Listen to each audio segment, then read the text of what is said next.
mul'ata Yohaannis boqonnaa 19ffaa jalqabna. Boqonnaa 19ffaa uduun jalqabin boqonnaa 18 gara xumuraatti yeroo dhufnu adabbii fi murtee Baabiloon guddittii irratti kennameetiin jedhe argina. Icciinni ishee gaaf saaxila ba'u mootonni addunyaa ishee wajjin ejjan akka isheedhaaf booyan qullaa akka ishee hambisan argineetiin turre. Isa kanaan gara xumuraatti yaada akka jedhuun xumurre. Dhiphina ishee sodaatanii jedha. Lakkoofsa gara dhumaatti 21 irraan dubbisaa. Okay? 23 irraa. Ifni ibsaa deebi'ee si keessatti nifu. Sagaleen dheersa misirroo fi kan misirroo deebi'ee si keessatti dhaga'ama. Ifa kan jedhame. Ulfina isaa irraa kan kee laftiin ifte inni jedhame kana booddee deebi'ee ishee keessatti maal hin ta'u? Inni ifu. Sababni isaa ifa ifetti hin fayyadamne waan ta'eef. Kana booddee sagaleen dheersa misirroo ishee keessa maal hin ta'u? Hin dhaga'amu. Ishee keessa hin dhaga'amu. Durillee naggaaddonni kee namoota gurguddoota biyya lafaa turan. Sabni hundinuu qoricha namatti gochuu keetiin gowwoomfamanii turan.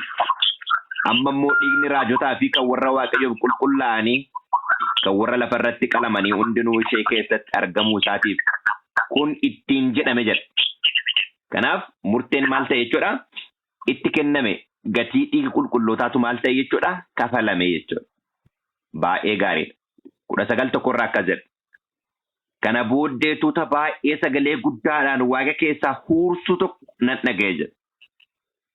Tuuta sagalee maal godhu jedha? Huursu. Sagalee guddaa jechuudha. Nan dhaga'e jedha. Innis halleluyyaa. Fayyinni guddinni aangoon kan Waaqayyoo keenyaati. Firdiin isaas dhugaadha. Qajeelummaas qajeelaas waan ta'eef inni ejjituu guddittii ishee halalummaa isheetiin biyya lafaa balleessite sanatti maal godheera? Faradeera. Dhiiga hojjettoota isaatii isa ishee dhangalaafte gumaa maal godheera jedha? Gumaa baaseera. Gumaa baaseera. Lakkoofsa 1 irratti maal jenne? Halleluyaa fayyinni guddinni aangoon kan eenyu ta'eera jedha. Kan Waaqayyoo keenyaa ta'eera jedha. Mul'ata boqonnaa 11-15 irraa akkas jedha. Kana booddee ergamichi 7ffaan malakata isaa fuufee Waaqa keessaa sagalee guddaan mootummaan biyya lafaa kan gooftaa keenyaa kan masii isaatis ta'eera jedha. Gooftaa keenya kan jedhame eenyudha asitti? Waaqayyo Abbaa. Masiin isaa hoo? Masiin eenyu? Masiin Waaqayyo Abbaa. Kana jechuun kan Waaqayyo Abbaan maal godhe jechuudha? Dibe jechuudha. Masii isaa. Masii isaatis ta'eera jedha. Kanaaf mootummaan kan eenyu ta'e jechuudha? Kan Waaqayyootii fi kan ilma isaa kan Yesuus Kiristoos ta'e jechuudha. Kun ammoo Efesoon boqonnaa 5 lakkoofsa 5 irraa akkas jedha. Efesoon boqonnaa 5 lakkoofsa 5 akkas jedha dubbifachuu dandeettan hundumti keessaniyyuu annan dubbisaas yaanillee. Namoonni halaleen yookiis xuraa'aan yookiis sassataan mootummaa Kiristoosii fi mootummaa Waaqayyootti galuu akka hin dandeenye beekaa. Namni sassataan Waaqayyoolii tolfama maal gochuu isaati jedha? Waaqessuu isaati jedha. Kanaaf mootummaan itti galamu kan eenyuti? Kan Waaqayyo Abbaatii fi kan ilma isaa kan Yesuus Kiristoosiiti. Maal jedhe Kiristoos mul'ata 3:21 irratti? Akkuma ammoo abbaa koo wajjin teessoo isaarra taa'e inni moo ana wajjin teessoo koo irra taa'a jedha. Kanaaf mootummaan kan Waaqayyo Abbaatii fi kan ilma isaa kan Yesuus Kiristoosiiti jechuudha. Kanaaf halleluyyaa jechuu isaa nan dhaga'e jedha. Halleluyyaa. Yeroo isaan jedhan nan dhaga'e jedha. Mootummaan kan Waaqayyoo keenyaa fi kan masii isaa ta'eera jedha. Gara mul'ata boqonnaa 19 yeroo deebifne halleluyyaa yeroo isaan jedhan dhageenya jechuudha. Halleluyyaa. Fayyinni yookaan immoo mootummaan kan eenyu ta'eera jedhu. Kan Waaqayyoo keenyaa ta'eera jedhu jechuudha. Kanaaf kun xumura seenaa lafaatti mootummaan kan Waaqayyoo keenyaa fi kan eenyu ta'e jechuudha. Kan masii isaa. Akkasumas mul'ata boqonnaa 12 irratti illee maal jedha? Ani immoo Waaqa keessaa sagalee guddaa tokko nan dhaga'e Ammas fayyinni aangoon mootummaan kan waaqayyoo keenya aboonis kan masii isaati ta'eera jedha. Argitanii? Aboon kan eenyuti? Kan masii isaati. Mootummaan kan eenyu ta'e jechuudha? Kan waaqayyooti. Kiristoos maal jedha? Aboon waaqarratti illee lafarratti illee anaaf maal ta'eera jedha? Anaaf kennameera jedha. Aboon kan isaa samii keessatti illee yeroo ta'u, mootummaan ammoo kan eenyu ta'a jechuudha? Kan waaqayyoo keenyaa ta'eetiin jedha jechuudha. Okay. Kan waaqayyoo keenyaa ta'eera jedha. Baay'ee gaariidha. Hadheessituun obboloota keenyaa inni halkaniif guyyaa waaqayyoo keenya duratti hadheessaa ture immoo gara biyya lafaatti gatameera jedha. 12 irratti amma immoo 19 irratti murteen maal ta'eera? Itti laatameera. Firdiin isaa dhugaa qajeelaa waan ta'eef inni ejjituu guddittii ishee halaalummaa isheetiin biyya lafaa balleessite sanatti fayyadeera. Dhiiga hojjettoota isaatii isa isheen dhangalaafte gumaa maal godheera jedha? Baaseera jechuusaa dhaga'ee jedha. Gumaa baaseera jedha. Boqonnaa 16:7 yeroo dubbifnu sagaleen tokkos iddoo aarsaatii eeyyee yaa Waaqayyo gooftaa hundumaa dandeessu firdiin kee dhugaadha qajeelaadhas utuu jedhu nan dhaga'e jedha. Firdii qajeelaa yeroo faradu argineet hin jenne jechuudha. Faarsaa 19 irraa Waaqayyo sodaachuun yaada qullaadha. Bara baraan jabaateen dhaabbata. Akka namni itti geggeeffamuuf wanti Waaqayyo kennu dhugaadha. Guutummaan isaas maalidha jedha? Qajeelaadha. Kanaaf murtee qajeelaa lafa irratti raawwatamuu isaa yeroo dhaga'u halleluuyaa mootummaan kan waaqayyoo keenyaaf kan masii isaa ta'eera kan jedhu dhaga'ama jechuudha. Lakkoofsa 3 irratti ammasitti dabalanii halleluuyaa aarri mandarattii gubattuu sanaas baraa amma baraatti ol maal godha jedhan? Ol hin ka'a. Aarri isaa bara baraan ka'a jechuun bara baraan uduma gubattu bara baraan jiraatti jechuudha ree? No. Ibiddi ishee fixu ibidda maaliiti jechuudha? Ibidda bara baraati. Ibidda hin dhaamne kan hiddaaf lafeef damee ishee illee maal hin goone jechuudha? Hin hambifne. Bara baraan gubatu yeroo jedhu namoonni akka waan womaa hin dhumannee bara baraan akkasuma gubataatti fufa jedhu. Bara baraan ka jedhu dubbiin ibidda fixu santu maalidha? Ibidda bara baraati. Ibidda bara baraati. Ibidda santu ibidda bara baraati. Kan maal hin taane jechuudha? Kan hin dhaamne jechuudha. Kan hin dhaamne. Amma maal godhutti? Milkiyaas boqonnaa 4:1 irratti hiddaaf damee isaa otoo hin hambisin jechuudha. Baay'ee gaariidha. Lakkoofsa 4. Manguddoonni 20 arfan uumamni lubbuu qaban arfanis gad gombifamanii waaqayyo isa teessoorra taa'eef sagadanii ameen halleluuyaa jedhan jedha. Ameen halleluuyaa jedhan jedha. Isa sagadaniif kanallee yeroo laalle mul'ata boqonnaa 4 lakkoofsa 4 irratti isa teessoorra taa'eef yeroo ta'u mul'ata boqonnaa 5 lakkoofsa 14 irratti immoo isa teessoorra taa'ee jiruu fi eenyuuf sagadan jedha. 13:14 irraa hoolichaaf. Isa teessoorra taa'ee jiru waaqayyo abbaa fi kabraahoo isa teessoo abbaarra taa'ee eenyuuf sagadu jechuudha? Hoolichaaf sagadu jechuudha. Kanaaf saganni kenna karaa hoolichaa yookaan immoo karaa Yesuus Kiristoos waaqayyo abbaadhaaf ta'a. Yeroo kana hoolichaaf sagannaa eeyyee hoolichaaf illee saganna. Eenyuufis abbaadhaaf. Sababni isaa isatu maal jedhe? Anattis amanaa waaqayyotti illee maal godhaa jedhe? Amanaa kan jedhe isa jechuudha. Karaa biraatiin wangeela Yohaannis 5:23 irratti ulfina abbaaf kan kennu hundumaa ilmaaf illee akkasumatti maal haa godhu? Haa kennu. Haa kennu jechuusaa nan dhaga'ee jedha. Abbaaf ulfina kan kennu ilmaaf illee ulfina akkasumatti haa kennu jedha. Kanaaf sagaleen gammachuu halleluuyaa jedhamu erga faarfamee ka'een booddee qulqulloonni samii keessa jiran manguddoonni 20 arfan uumamni lubbuu qaban arfan gombifamanii yeroo sagadan argina jechuudha. Halleluuyaa murteen kee qajeelaadha jedhu. 5 irratti sagaleen tokko immoo teessicha biraa ba'e. Isin hojjettoonni isaa hundinuu isin warri isa sodaattan xinnaadhaa xinnaanis guddaanis waaqayyo keenya jajadhaa.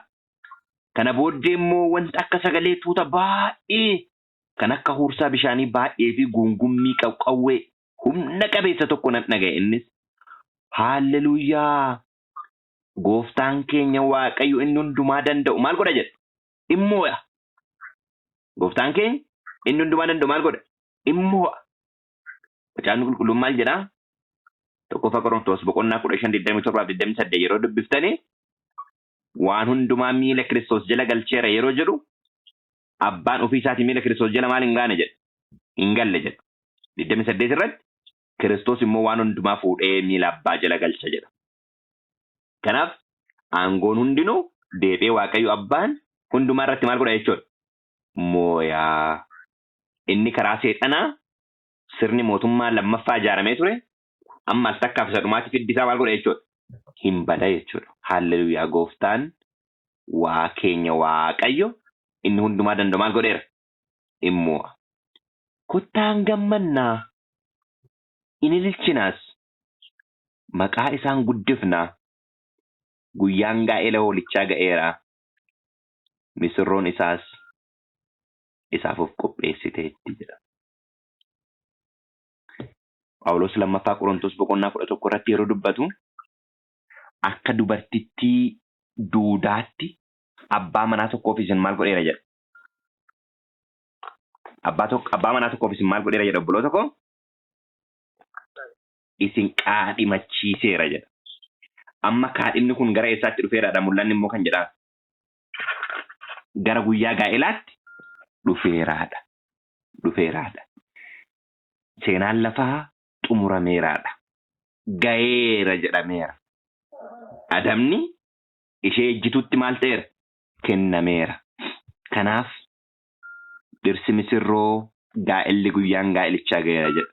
Macaafni qulqulluun mootummaa Waaqayyoo sirna maalitti fakkeessa? Sirna gaa'elaatti fakkeesseetiin jedha jechuudha. Kanaaf lakkoofsa 8 irratti maal jedhaa? Uffata quncee talbaa irraa hojjetame calaqqisaa fi qullaa'aa uffachuun isheedhaaf kennameera jedha. Uffanni quncee talbaa sunis hojii warra Waaqayyoof qulqullaa'anii isa qajeelaadhaa jedha.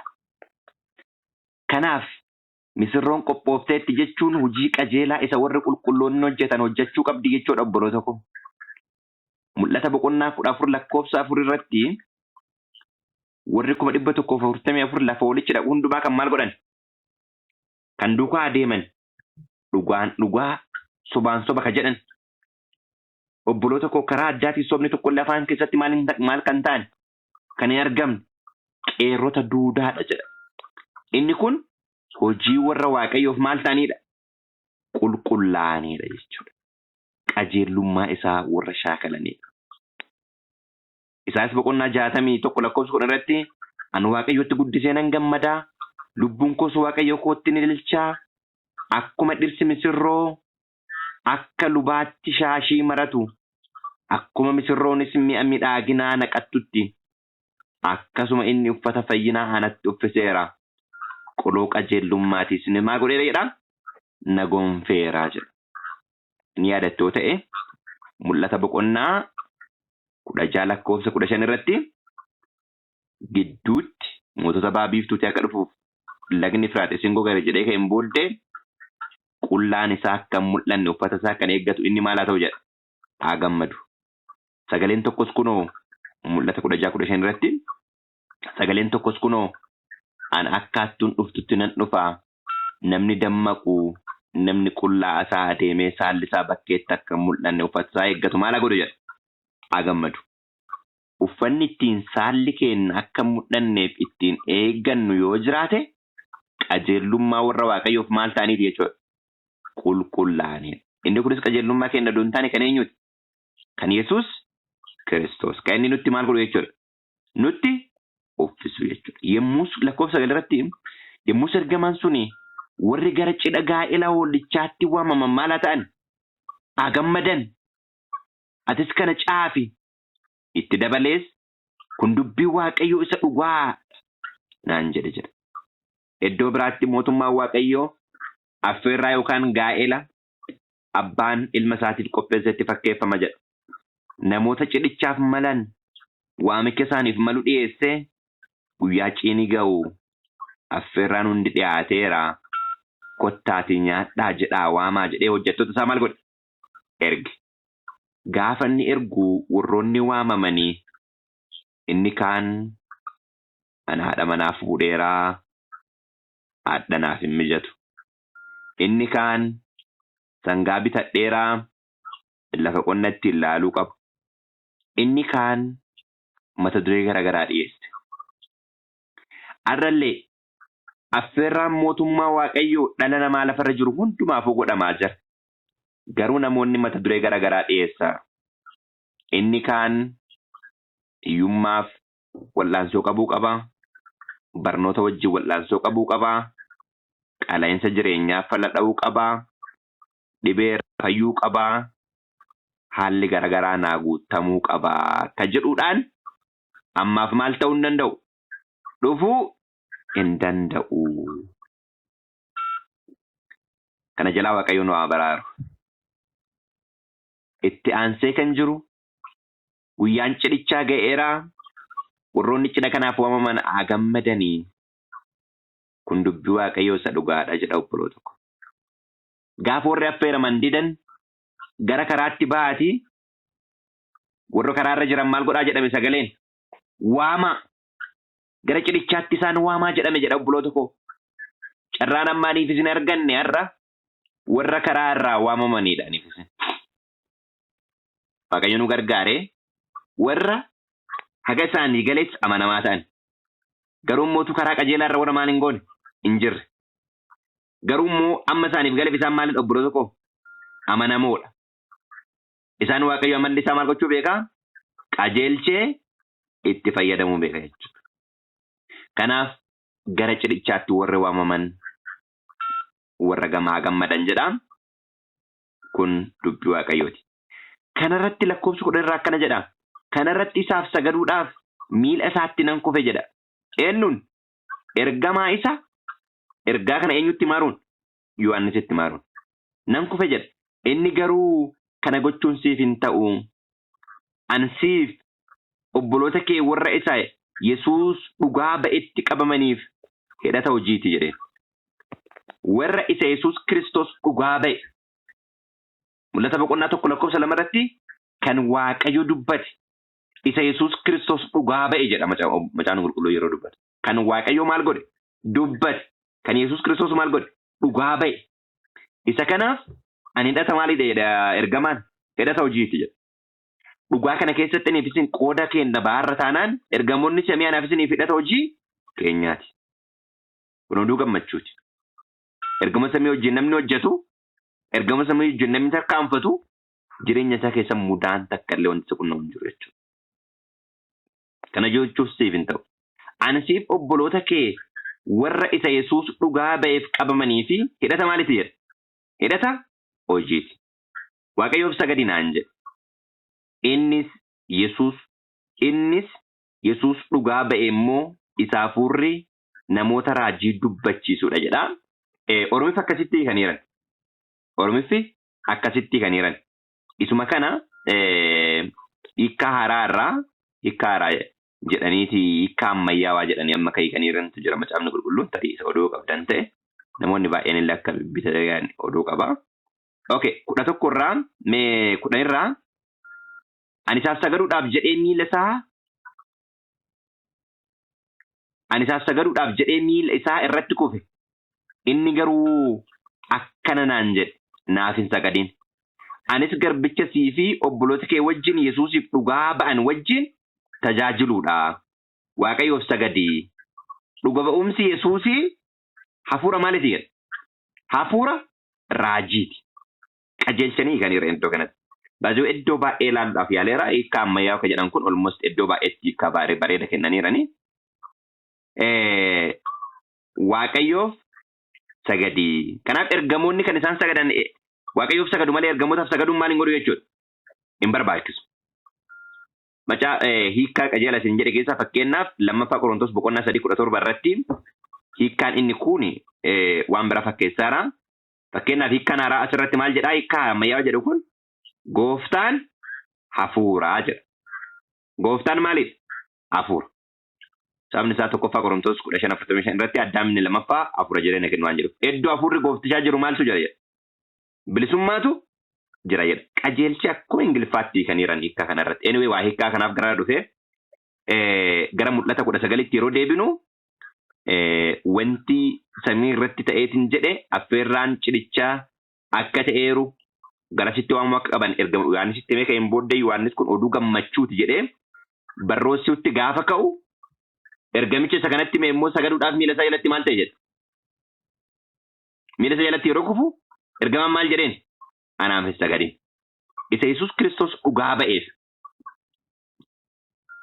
Anillee hidhata hojiiti jedha. Inni Yesuus Kiristoos dhugaa ba'e immoo maalidha jedha Macaafni Qulqulluun? Hafuura raajiiti jedha. Hafuura raajiiti. Kanaaf raajiin waldaan kun qabdu isa Yesuus Kiristoos maal godheedha jechuudha? Dhugaa ba'eedha. Kanaaf dhumti waan hundumaa akka ga'eeru arginee qophii xumuraa goonee ciini hoolichaa dhiyaateera. Nullee qophii xumuraa obboloota keenyaaf dhageessifnee ayyaansa dhumaa warra iyyan akka ta'an Waaqayyo kan dhageenya nuuf haa eebbisu. Eebbifama.